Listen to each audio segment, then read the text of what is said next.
जब हम कोई स्क्रिप्ट पढ़ते हैं तो राइटर की छुपी हुई कई बातें होती हैं जो हमारी एक्टिंग को उभारने में मदद करती है। और इसका एक सिंपल प्रोसेस है जो हर एक्टर फॉलो कर सकता है, लेकिन लोगों को पता ही नहीं है कि कैसे करना है। आओ हम लोग उसी को डिस्कस करते हैं। जब हम कोई कहानी पढ़ते हैं तो हम राइटर ने एक दुनिया क्रिएट की होती है हमारे लिए, ठीक है। उसको कहते हैं राइटर्स वर्क फॉर एक्टर्स, ठीक है। ये एक प्रोसेस है जो हर एक्टर को फॉलो करना चाहिए कि जब आप प्रिंटेड टेक्स्ट जो होता है, ठीक है, जो कहानी लिखी हुई होती है, जब आपको कोई स्क्रिप्ट मिलती है, जब उस पर आप पढ़ना स्टार्ट करते हो तो आप एक्सटर्नल वर्क करते हो।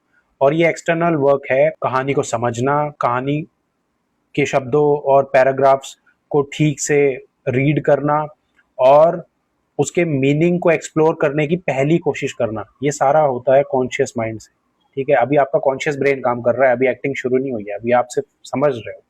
उसके बाद आता है इंटरनल वर्क। अब आप क्या करते हो, उस सारे मटेरियल को जो आपने पढ़ा है उसके अंदर एक सब टेक्स्ट है, उस अंदर के सब टेक्स्ट को जब आप परफॉर्म करते हो, उसको उसके साथ आपके इमोशंस जनरेट होना शुरू होते हैं, वो सब सबकॉन्शियस माइंड करता है, ठीक है। अभी भी हम लोग असली एक्टिंग तक नहीं पहुंचे हैं। इसके बाद आता है स्पिरिचुअल एसेंस। अब आपके अंदर वो रियल इमोशंस आ चुके हैं जो एक्टिंग को एक्चुअल में जन्म देते हैं। यहाँ पे इमोशंस का जिसको हिंदी में रस उत्पत्ति भी कहते हैं, ये स्पिरिचुअल एसेंस जो है, यहाँ से इमोशंस जनरेट होना स्टार्ट होते हैं और एक्टिंग रियल होना शुरू होती है और ये रियल फीलिंग्स तक हम पहुंच जाते हैं। तो इस पूरे प्रोसेस को हम बोलते हैं circle of process for an actor, ठीक है।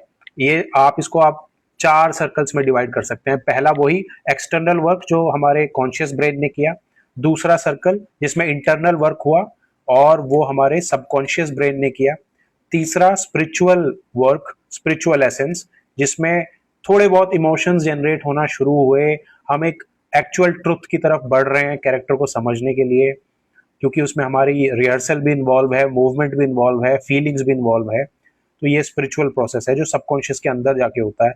उसके बाद आता है चौथा सर्कल जहां पे फीलिंग्स जनरेट होती हैं, रस उत्पत्ति होती है। ये रस उत्पत्ति जो होती है यही रियल एक्टिंग को जन्म देती है, यहाँ रियल एक्टिंग होती है। तो ये पूरा प्रोसेस जब तक आप फॉलो नहीं करोगे तब तक असली एक्टिंग तक पहुंच नहीं सकते। यहाँ तक पहुंचना इतना आसान नहीं है, ये रिग्रेस प्रैक्टिस का काम है। I hope it helps you.